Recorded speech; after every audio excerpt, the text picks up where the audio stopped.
¿Cómo están ustedes? Esta es una nueva edición de El Campo, la Industria Verde, en la que nos vamos a dedicar un poco a analizar esta cuestión de la década ganada. Vamos a charlar, a conversar con Juan Cruz Reykeli, que es economista de Confederaciones Rurales Argentinas, sobre todo poniendo foco en la cuestión de la lechería, que creo que es un producto emblemático, es un producto de altísimo valor agregado, la producción de leche en sí mismo, más toda la elaboración posterior, y queremos saber dónde estábamos y dónde estamos. Me parece que nada representa mejor o refleja mejor lo que está pasando en el sector como la producción lechera. Conversaremos también con Rodrigo Troncoso. Rodrigo es director ejecutivo de la Cámara de Feedlots. Queremos saber cuál es el cuadro de situación de la industria del feedlot, que se ha convertido en un factor importantísimo en el negocio, en la cadena de la carne. Es el gran demandante de terneros de destete o de terneros de recría, y queremos saber, bueno, cómo están en este momento, grado de ocupación y cuál es la perspectiva que tienen para el año, pensando en el mercado interno y en el mercado internacional.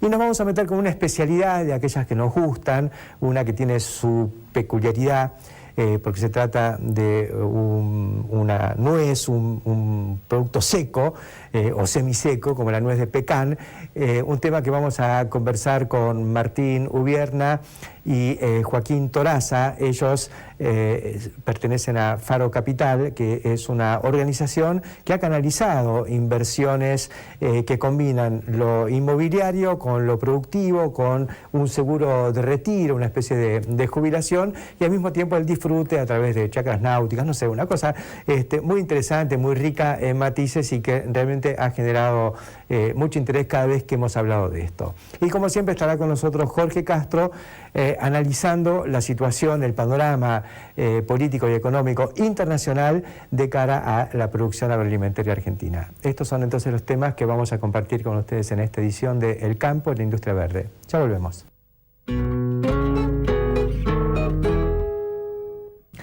Hace pocos días hubo un comunicado del Ministerio de Agricultura en el que se hablaba de la década ganada y se viene insistiendo desde el kirchnerismo respecto a este concepto de la década ganada.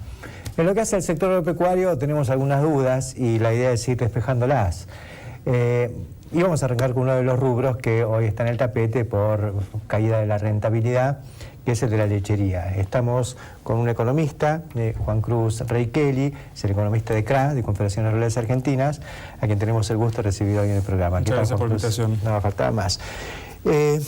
¿Nos está yendo bien con la lechería? No digo, a lo mejor el productor se queja, pero tomemos lo que pasaba hace 10 años y lo que pasa hoy. ¿Cómo evolucionó la producción? Y es muy claro que, digamos, si lo comparamos, por ejemplo, con los niveles de 1999, estamos casi en niveles similares, estamos un 10% por arriba nada más en producción agregada, en tanto que competidores como Brasil y Uruguay han crecido un 60% en producción, y por ejemplo un país como China, que ha apostado fuertemente a la inversión en el sector lechero, ha crecido un 300%, ha crecido un poquito más del 300%. Bueno, pero las comparaciones son odiosas.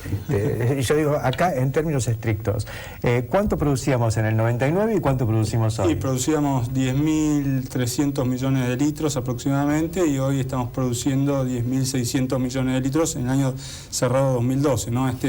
Ahora en este primer cuatrimestre estamos teniendo una caída en la producción de leche de alrededor de entre el 8 y el 10%. Así que estamos por debajo de los niveles del 99. Exacto. Sí, esa es la década ganada, digamos. Sí, yo lo llamo década despilfarrada, porque, digamos, o sea, el escenario de alta liquidez internacional que hemos tenido desde el año 2012 en adelante, sumado a los bajos stocks internacionales de las principales commodities, creo que difícilmente se vuelva a dar en los próximos 10 años, digamos. Y entonces yo creo que ese es el gran desaprovechamiento que hizo Argentina en materia de producción. ¿Cuánto valía, por tomar un referente de la leche a nivel commodity, la leche en polvo en el 2000, y cuánto vale ahora? Mira, yo lo que sí te puedo decir es que hoy actualmente, respecto a los 2 últimos años, estamos en los niveles máximos, estamos en alrededor de $5.000 la leche, el kilo de leche, la tonelada de leche en polvo. Sí. Yo lo que recuerdo es que la leche en polvo al final de la década del 90 estaba en $1.300 y con stocks que pesaban sobre el mercado, que se colocaban con subsidios, drama internacional. Exactamente. Y bueno, entonces lo que uno percibe es que, digamos, con algunas políticas que se están tomando, como son estos créditos que se intentan dar a algunos actores del sector lechero, digamos, creemos que es una política mediocre, digamos, porque lo que nosotros creemos que tiene que haber son políticas de fondo, una política de Estado en materia lechera, como puede tener Brasil, como puede tener Uruguay, que son países donde la formación de los precios internos tiene que ver con el precio internacional, y eso es muy importante porque... Sí, lo que pasa es que cuando uno te escucha hablar de política de Estado, yo diría la política debería de ser más bien la no política, porque si uno no mete interferencias en el medio, los precios tienden al precio internacional. Sí, nosotros hablamos de política de Estado en referencia, por ejemplo, a un régimen de exportación previsible, sí, y no a los manoseos que hemos sufrido a lo largo de los últimos prácticamente 8 años, ¿no? El desacople. Exactamente, exactamente. Digamos que ni siquiera, digamos, hay un lema en Brasil que es muy claro, que en el último lanzamiento del plan agrícola dice, cuando termina dice, gana el productor, gana el consumidor y gana todo Brasil. Yo le pregunto acá si, digamos, esa premisa se ha dado, y digamos, es claro que no, digamos, ni los consumidores ni los productores han ganado, y mismo la Argentina tampoco ha ganado, porque en términos relativos hemos perdido mucho peso. Hemos visto en los últimos días también cifras en materia de exportación de carne. Ya Paraguay también nos ha superado en el último año en lo que es el abastecimiento en el mercado mundial de carnes. Es así, y además si uno dijera, bueno, pero hay una industria próspera, digamos, que ha a lo mejor capturado parte del ingreso del productor, pero que se ha podido desarrollar o sanearse, pues yo vi que los resultados del último balance de cuatrimestral de Sancor son desastrosos. Sí, sí, son muy pobres, son negativos, claramente, y realmente yo creo que para toda industria lo principal es que tienen que tener originación, tienen que tener asegurada la originación, y digamos, con estas políticas es claro que la originación puede ser que haya momentos en los cuales el clima le juega a favor de la industria y tenga un abastecimiento estable, pero esta volatilidad que tienen todas las producciones, sabemos que en carne, en el sector lácteo, y mismo también, por ejemplo, en el sector trigo, tiene una volatilidad impresionante que no le hace tampoco bien a la industria, que busca previsibilidad y homogeneidad en el abastecimiento. De todas formas, en la Argentina, digamos, con el modelo de intensificación que se venía un poco amasando, la dependencia del clima de cada día ya no era tan fuerte. La gente acá aprendió a hacer una base forrajera con el silo de maíz, con silo de alfalfa, con forrajes conservados, que permitía no ser tan dependiente del clima. Siempre hay una componente climática, pero antes era una cuestión de que la producción... No, está claro que antes era mucho más acentuado, sí, y como bien vos decís, la intensificación ha moderado un poco la volatilidad en la producción, sí, pero vos lo ves en las últimas 4 campañas, que vos tenés una volatilidad en la producción, por ejemplo, de forrajes muy importante, sí, y eso, digamos, no juega a favor, digamos, de los sectores que demandan esas actividades, ¿no? Sí, eso es fuerte. ¿Vos ves un clima de abandono de la actividad por parte de los tamberos? Mirá, yo creo que es un momento en el cual están esperando señales, bueno, ya hace más de 2 años que están esperando señales, digamos, recordemos que el precio, digamos, están produciendo por debajo del costo total, desde junio del 2011 que el precio que reciben es inferior al costo, y yo creo que están esperando una señal, digamos, de acá a un par de meses, y si no, probablemente se vea esa mutación hacia dejar esta actividad e ir hacia otras actividades, o directamente abandonar la actividad agropecuaria. Eso es un fenómeno que se ha venido dando y que se atenuó, y que incluso por ahí está la ficción de que los precios mejoran un poco, pero corren atrás de la inflación. Exactamente, sí, digamos, es una actividad que no es formadora de precios, que a su vez tampoco puede remarcar precios como puede hacer el comercio, que lo puede hacer fácilmente, y es tomadora de precios. Por lo tanto, en tanto que los costos, digamos, es algo difícil, muy difícil de manejar, y generalmente va indexado a la inflación, y eso es lo que va carcomiendo a los pocos márgenes que había hace por ahí 2 campañas y que hoy directamente han desaparecido, ¿no? Juan Cruz, vos como digamos, analista económico de CRA, evaluás todas las producciones y a nivel nacional, porque CRA es una confederación, exacto, nacional. ¿Vos pensás que la lechería está en una situación de menor competitividad o más complicada que otros rubros? Mira, yo creo que, digamos, como lo que te decía anteriormente, respecto de lo que pasaba hace 2 años, yo creo que sí, porque es la actividad que probablemente que viene con más, digamos, con más atraso en materia de precios recibidos. Pero también sabes que la ganadería también tiene hace 2 años los precios planchados y que hoy cualquier empresario agropecuario que hace agricultura está sacando los números y sabe que está cambiando la plata, con suerte. Así que, digamos, yo creo que se han igualado en términos de condiciones las principales actividades hacia lo mediocre, ¿no? Sí, lo que se ve claramente es que no hay excedente financiero en el sector, que sobre todo, bueno, algunos lugares más castigados por el clima directamente están apelando al crédito para mantenerse a flote, y que la compra de bienes de capital en general está muy restringida. Exacto, está paralizada y como bien vos sabés, o sea, la inflación está jugando un rol muy importante en todo esto, o sea, no solo la imprevisibilidad en las políticas comerciales que afectan a la formación de los precios, sino que la inflación está carcomiendo el poder de compra que, llegado a un buen resultado, vos sabés que contás con un 30% menos de ingresos de lo que vos hubieras previsto al principio del plan de siembra o la producción ganadera o la producción de leche, ¿no? Cuando pensamos en términos un poco pesimistas de década perdida versus el discurso o el relato de la década ganada, nos angustia un poco ver si realmente se perdió una oportunidad, ya está, hay que asumir esa pérdida, es lo que dejamos de producir, lo que dejamos de aprovechar. Ahora, las condiciones en el mercado internacional siguen vigentes, están intactas, están golpeadas, ya no va a ser lo mismo que fue la primera década del siglo XXI. Yo creo que es fundamental, y acá me voy para el plano más económico-financiero, lo que pasa en el segundo semestre en la cotización del dólar. Hay bastantes analistas que están viendo una apreciación muy fuerte del dólar, sobre todo contra el yen, digamos, por el relajamiento de la política monetaria que tiene Japón, y es probable que Europa copie lo que haga Japón y algunos países emergentes, con lo cual eso serían muy malas noticias para, digamos, para los productores, por supuesto, dólar, claro. Y para Argentina por la producción de commodities, porque sabemos que los commodities tienen una relación inversa, el valor de los commodities, con lo que es el dólar. Así que si hemos llegado al final de la etapa de la expansión monetaria americana, estamos en los niveles que veníamos viendo en los últimos años y sobre todo después de la salida de la crisis subprime, yo creo que vamos a ver niveles bastante menores de los que estamos viendo ahora en materia de precios agrícolas.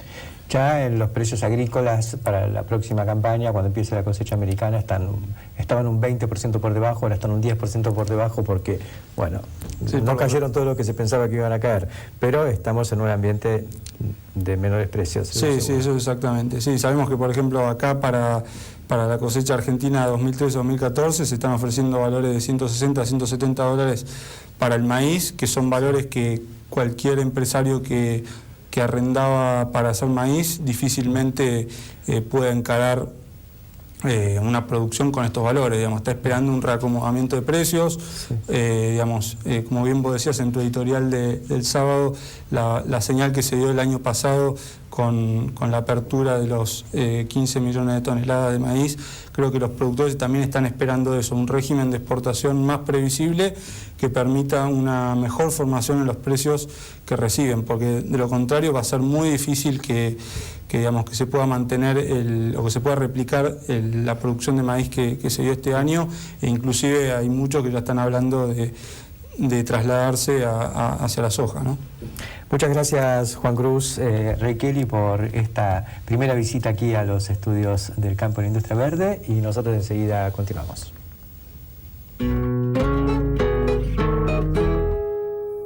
Continuamos en el campo de la industria verde y pasamos de la leche a la carne. Estamos con el representante del mayor productor de carne en la Argentina, que es el sector del feedlot.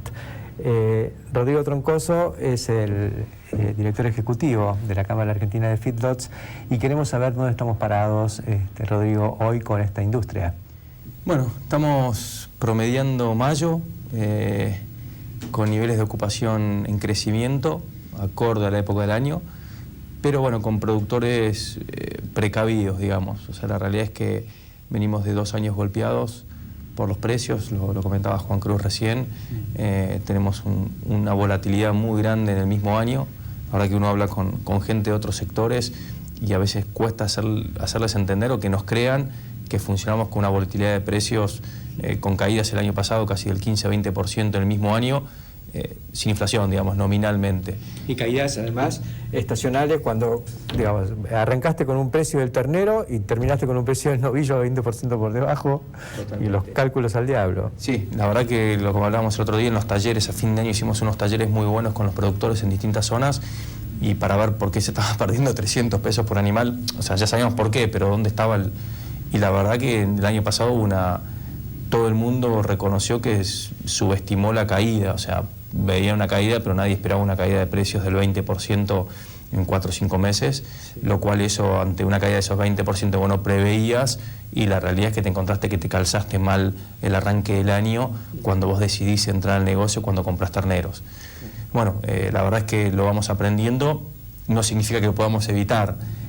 Sí hay alternativas productivas que algunos tienen las fortalezas como empresa de realizarlo, con buscar recrías, para tratar de desestacionalizar un poco. O sea, lo que nos preocupa es el segundo semestre, la verdad es que... Claro, porque digamos que el modelo, por decir, de los últimos años ha sido comprar los destetes y llegar todos juntos en primavera con los animales terminados. Exactamente. A ver, la verdad es que arrancás de una foto argentina, historia, o sea, la cría argentina está estacionada. Claro. Ahora, ¿qué hacemos con esa cría estacionada? Eso está bien, eso es lo que es. Porque la verdad que tienen el pasto cuando tienes que tenerlo, sí. O sea, naturalmente... Durante años los agrónomos y los veterinarios estuvimos hablando de estacionar las pariciones. Bueno, ahora están estacionadas. Ahora tenemos que saber jugar o lidiar con eso. Claro. Y la realidad es que si uno lo reconoce y lo entiende, bueno, a ver cómo trabajamos. El problema que tenemos hoy es, al no tener capaz una pata en la exportación, es donde nos duele, porque eso no nos permite, o sea, salen los terneros ahora en otoño a la venta, sí. Uno termina comprando animales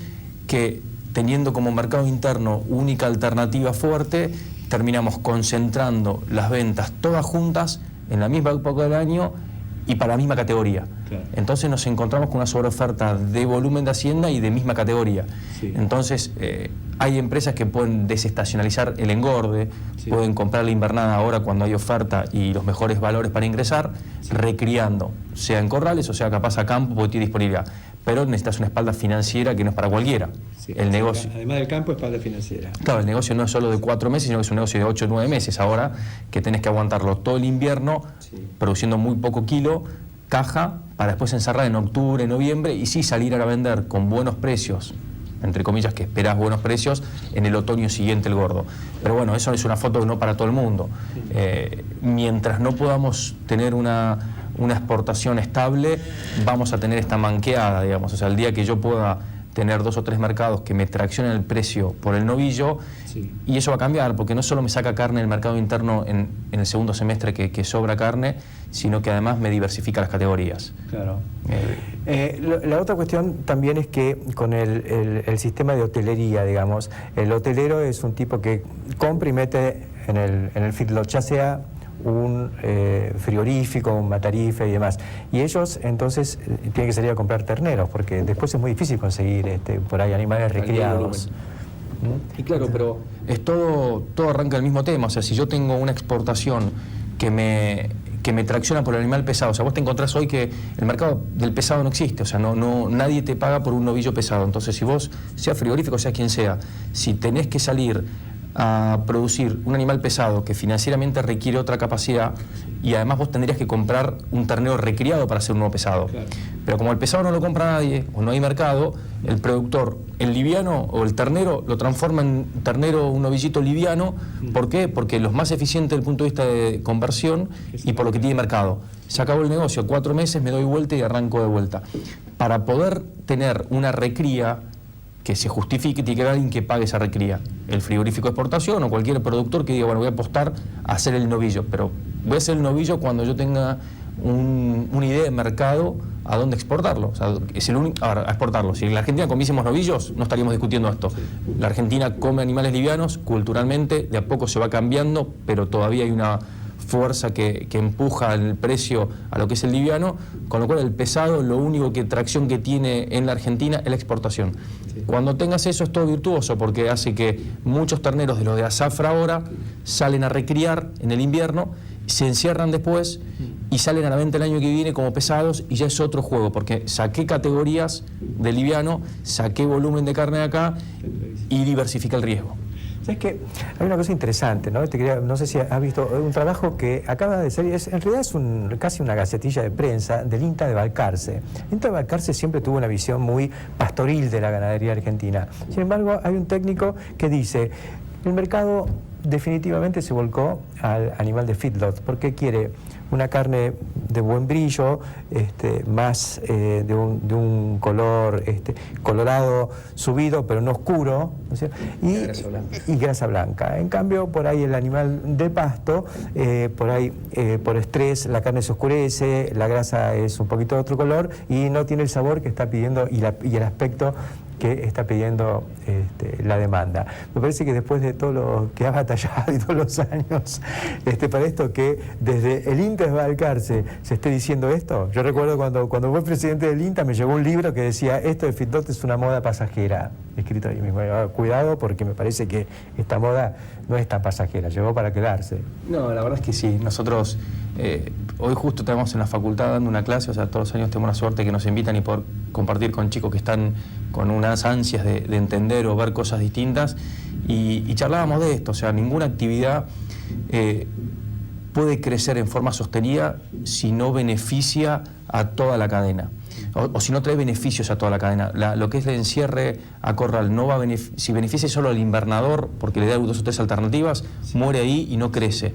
Pero esto trajo una ventaja para el criador, trajo una ventaja obviamente para el invernador, trajo una ventaja para el frigorífico Matarife y una ventaja para el consumidor. Creo que es para una charla entera de ir viendo en dónde está la fortaleza para cada eslabón que hace, que justifica que hoy el 60-70% de producción de carne pasa por corrales y es lo que mejor precio tiene. ¿Pasa por corrales o termina en corrales? Yo diría que pasa por corrales, la mayoría termina en corrales, pero hay... A ver, los corrales, lo bien vos decís, lo que es la industria verde, o sea, es una herramienta que se aprovecha en distintas etapas de acuerdo a las necesidades, o sea, eso es parte del secreto de esto. Esto no es algo escrito que funciona de esta manera o no, sino que ha permitido a las distintas zonas de la Argentina, con las necesidades y las características que tiene, adaptarse. Hay gente que recría corrales, hay gente que encierra para terminar, hay gente que tiene vaquillonas hoy que vale la pena capaz encerrarlas antes de lo que son los servicios. O sea, es una herramienta que a través del maíz le metió movilidad a un montón de regiones. Regiones de cría que tenían que exportar el ternero a otra provincia para que se engorde en otra provincia, se faene en otra provincia y venga la carne, con solo llevarle el maíz por no producir carne. Creo que eso es el movilizador en las regiones. Hay productores del oeste, digamos, tradicionales invernadores, que hoy feedlotean durante el invierno, y recrían y hacen digamos, stock de novillos durante el invierno y después salen a aprovechar las praderas en verano. Desde la complejidad que quieras analizarlo hasta la simpleza que vos lo has dicho durante muchos años, es decir, cuánto puedo producir en una hectárea de alfalfa, o cuánta carne puedo producir, o cuánta carne puedo producir con una hectárea de maíz. O sea, el análisis no se resiste. 450, 500 kilos de carne como el mejor de punta contra 1000. Salvo que metas la alfalfa híbrida, la cortes, la nidifiques, o hagas un silo, pero es los animales. Exactamente. Que es lo mismo, o sea, es un ordenamiento, ¿no? O sea, donde se come, digamos, donde crece el pasto, donde se come, se come. Y si ordenamos todo eso, tenemos menos parásitos, cambia la estrategia sanitaria, porque vas a tener por ahí una presión de enfermedades infecciosas, pero desaparece o se modifica el tema de los parásitos, no estás comiendo los huevos de las larvas. Pues, uso eficiente de los recursos que tenés, o sea, no lo hace todo el mundo eso. Un último temita, que es de la famosa cuota para feedlots de Europa. Estamos cerca de salir, hay que... Falta el último empujón. La verdad es que estamos muy ansiosos, no es para menos, la verdad que es una alternativa de vuelta a eso que vos me decías del INTA que publica hoy.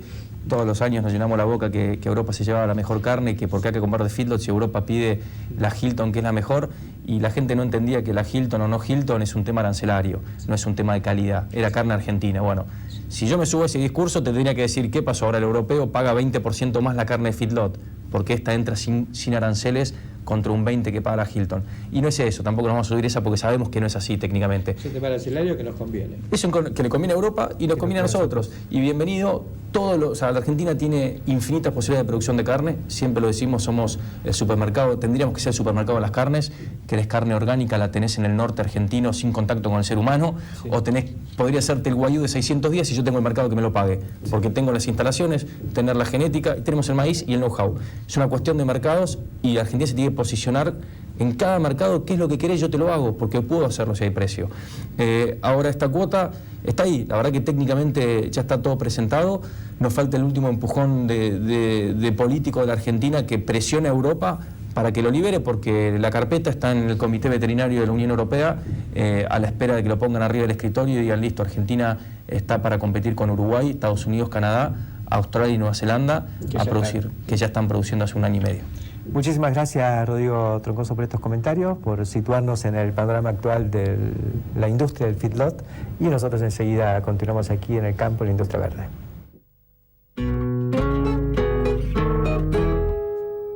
Continuamos en el campo de la industria verde y vamos a salir un poquito de los commodities y meternos en las especialidades. Y de todas las especialidades que uno conoce y que ha podido recorrer y analizar, la que siempre me atrajo, sobre todo por el modelo, digamos, de negocios propuesto, es la del pecan. La duda que teníamos con el pecan es qué pasa con el mercado de esto, que es una producción a mediano y largo plazo, ver si cuando lo que está plantado llegue a producir va a ver cómo colocarla. Hablé en su momento con la gente de Alto Pecan, un emprendimiento conducido por Faro Capital, preguntándoles esto, y me dijeron, mira, vamos a averiguar a Estados Unidos. Y bueno, fuimos a Estados Unidos, pasamos unos días allá con Joaquín Toraza, y nos acompaña también Martín Ubierna, que no viajó, pero que está acá, digamos, al pie del cañón con esta propuesta. Joaquín, mi conclusión después de haber visitado algunas plantaciones y plantas de proceso y demás, es que llegaron los chinos y se terminó el pecan en Estados Unidos. Algo hay que hacer. Sí, algo sí es lo que ocurrió. Ya venía siendo un mercado bastante estable y definido, incluso cuando ingresó México al mercado como producción, todo ese excedente, entre comillas, que uno hubiera creído que se podía generar, ingresó muy cómodamente en Estados Unidos, y hace unos 3-4 años aproximadamente ingresó China al mercado, revolucionando totalmente el mercado, haciendo disparar el precio de la nuez. Sí. En el mercado americano y en el mercado mexicano también. Y después lo que empezó a ocurrir un poquito últimamente es que empezó a diferenciarse. El mercado chino más que nada está pidiendo lo que es la nuez grande, con lo cual la nuez grande empezó a pagar un premio de precio respecto a la nuez chica, y por casualidad la nuez que nosotros producimos casualmente es la nuez grande, que es la que demanda China, con lo cual estamos en el mejor de los mundos, y un mercado irrumpiendo en el consumo en productos que casualmente es el que producimos nosotros en Argentina.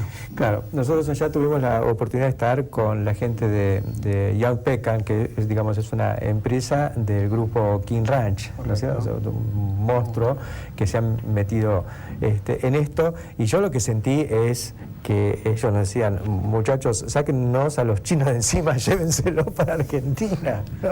¿Vos lo viste más o menos así? Un poco así, sinceramente, desde que tomamos contacto con la gente de Young Pecan hace varios años ya, a cada rato nos están diciendo, ¿y cuándo nos van a mandar un contenedor? ¿Cuándo empiezan? ¿Cuándo llegan? ¿Cuál es la producción de ustedes? ¿Qué sabes de lo que es la producción del hemisferio sur? Sinceramente están como esperando que llegue nuestra producción para poder enfriar un poquito el mercado, que sinceramente se ha recalentado mucho en este último tiempo.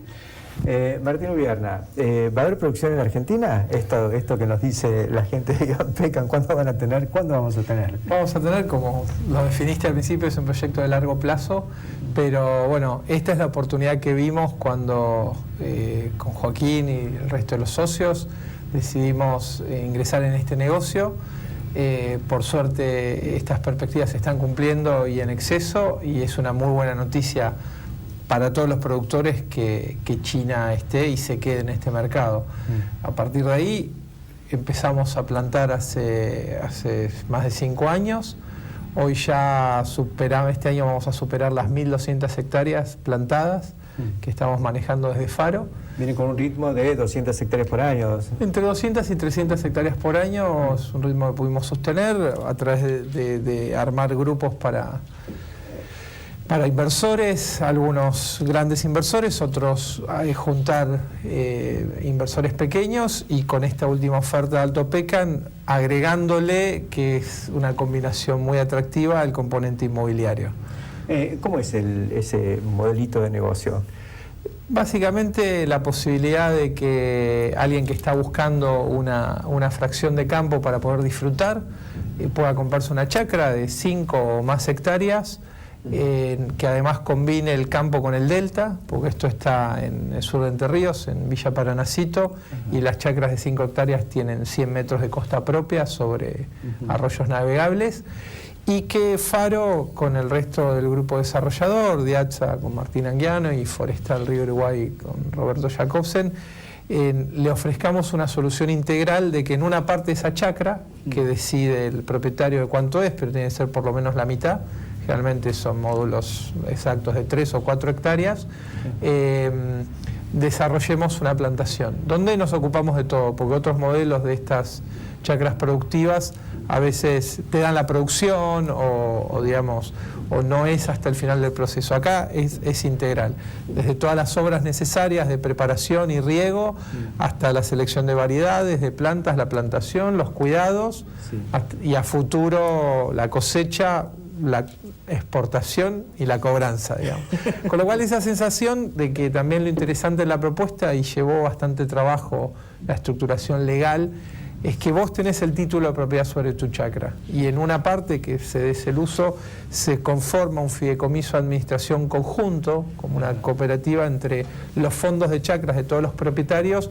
Entonces lo que es atractivo del modelo también es la posibilidad de que con una chacra de 5 o 10 hectáreas, que si uno va a plantar en forma individual es una escala pequeña, uno tiene la rentabilidad y los números de una gran plantación. Qué interesante.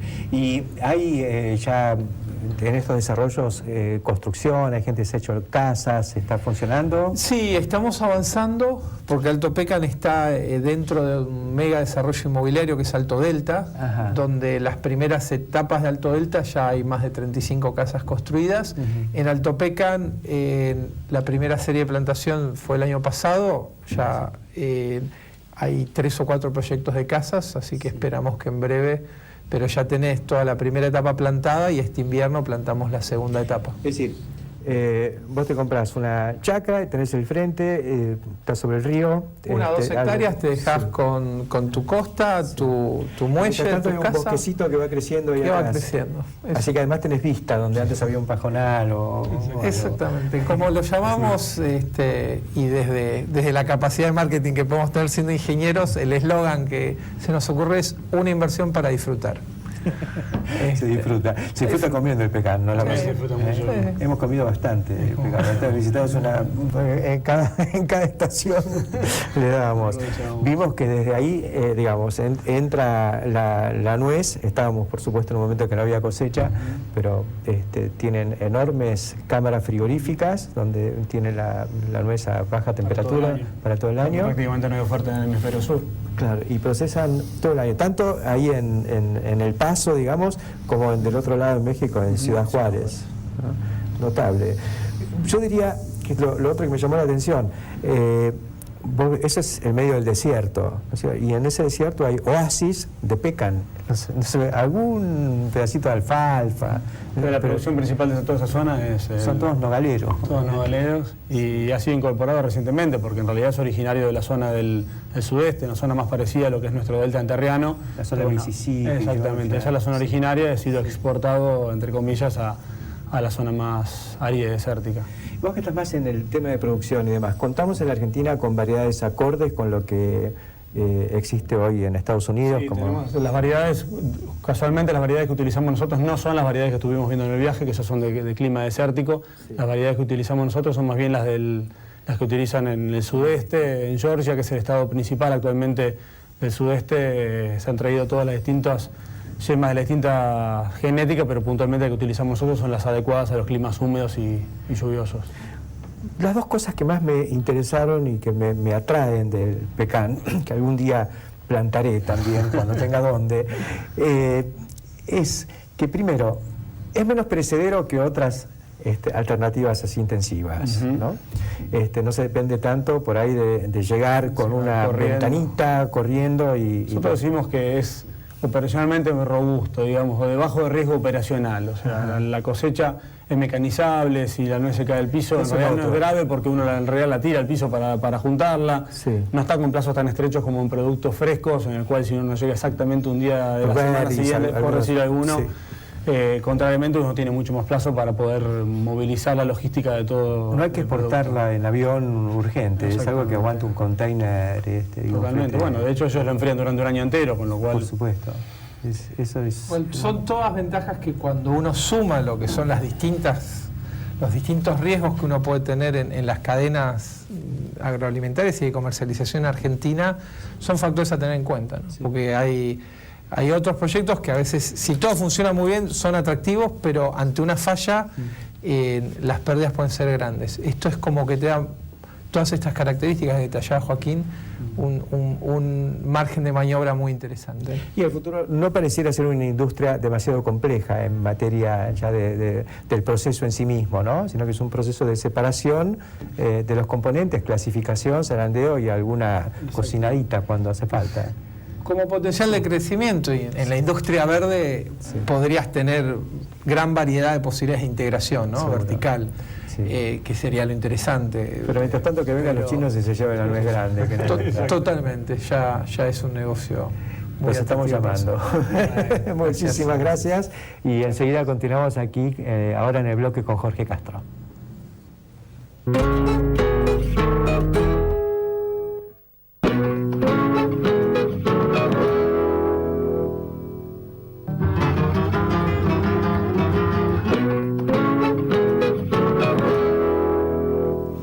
Y como les propuse en el cierre del bloque anterior, ahora la charla con Jorge Castro. Y Jorge, hemos escuchado en el programa de hoy alguna apreciación respecto a que quizá lo mejor del ciclo de los commodities se ha terminado. ¿Cuál es tu visión al respecto? Claro, si el ciclo de los commodities se ha terminado, la Argentina en los últimos 10 años ha dejado pasar la oportunidad más grande de su historia. Y en este sentido, el balance de estos últimos 10 años tendría que ser necesariamente negativo. Ahora, el fenómeno, el problema es que lo que ha ocurrido en los últimos 10 años en la Argentina, en América Latina, en América del Sur y en general en el mundo, no es un fenómeno de carácter transitorio o de tipo cíclico. Acá lo que ha habido ha sido un cambio en la estructura de la demanda mundial. En realidad, en los últimos 10 años lo que se ha experimentado ha sido un superciclo de los commodities, de las materias primas, de todas al mismo tiempo. A partir del año 2000, la demanda de materias primas en el mercado mundial comienza a crecer mucho más rápidamente que la oferta. Sí. Y la razón por la que esto ocurre, por tercera vez en la historia del capitalismo, no más, es porque aparece en el mercado mundial, hace irrupción la demanda asiática, sobre todo China e India. El resultado es que en el transcurso de los últimos 10 años ha habido 2 picos récord de precio de los commodities en el mercado mundial, uno en el año 2008, el otro en el año 2011. En ningún caso este pico en los precios de los commodities en el mercado mundial se debió a restricciones de la oferta de la producción, que fuera lo que provocó el alza de precios. Lo contrario ocurrió. El aumento récord del precio de los commodities en el mercado mundial se debió, tanto en el 2008 como en el 2011, al crecimiento excepcional de la demanda. Vos le asignás entonces mucho valor a la cuestión monetaria, digamos, a una cuestión de la relación, la paridad entre distintas monedas. No, tiene importancia, siempre siguiendo las líneas fundamentales de la demanda. Sí. En el sentido de que esta es una economía de la producción la que existe en el mundo, en el sistema capitalista en la fase de globalización.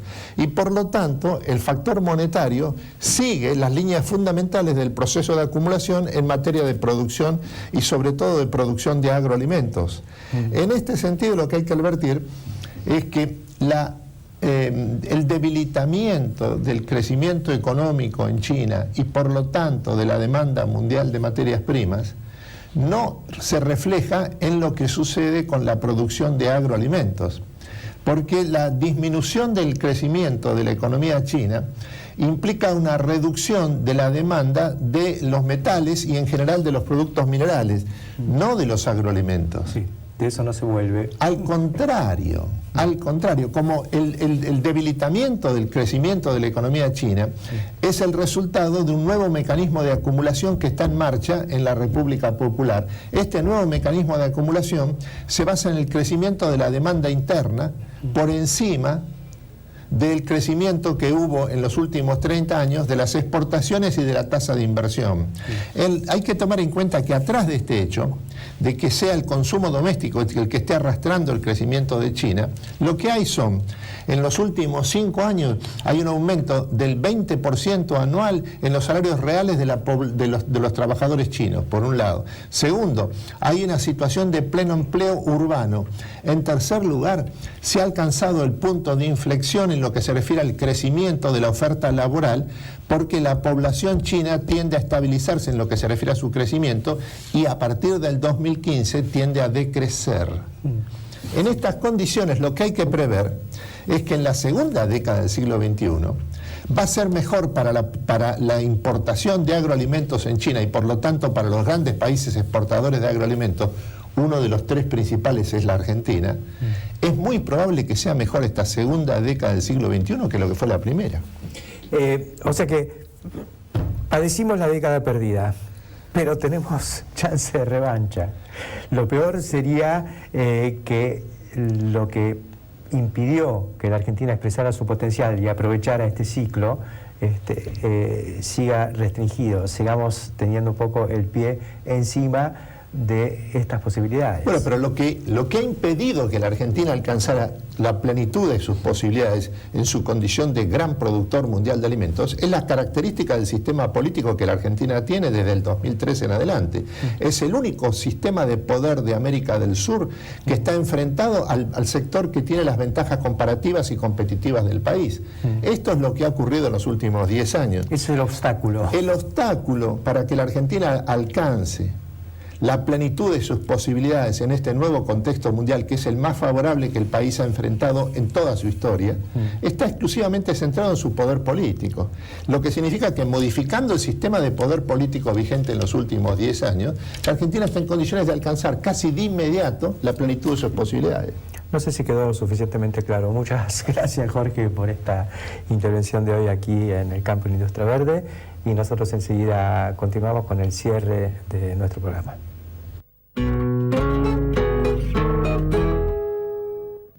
Desde que me dedico a la comunicación en temas agropecuarios hace ya más de 40 años, era estudiante de agronomía cuando arranqué en el año 72 en Clarín Rural. El gran tema y lo que me ha tocado vivir fue la continua presión del mercado internacional, fundamentalmente de la carne vacuna, que es el producto con el que nació la Argentina, con el que fue capaz de generar el primer negocio histórico en la segunda mitad del siglo XIX. Tenemos todavía los esqueletos de los grandes frigoríficos, los ferrocarriles, todo lo que se hizo acá tenía que ver con el transporte, el movimiento de ganado, la llegada de los gringos que venían a sembrar la alfalfa. Bueno, creamos un modelo de negocios que fue muy próspero y que generó la primera actividad competitiva de la Argentina. Y hasta que llegó esta cuestión, este fenómeno de la soja, yo diría que no tuvimos otra oportunidad y otro negocio como el de la ganadería. Los esqueletos están, la industria siguió, y lo que siempre parecía como la gran restricción era la demanda internacional. No habíamos podido sacarnos de encima la cuestión de la aftosa hasta que descubrimos que la aftosa era una enfermedad de las vacas y que las vacas eran de los ganaderos, y salimos a pelearla y terminamos con ella. Pero en el mundo había excedentes, esos excedentes se volcaban al mercado internacional y había enormes restricciones para poder colocar nuestra propia producción.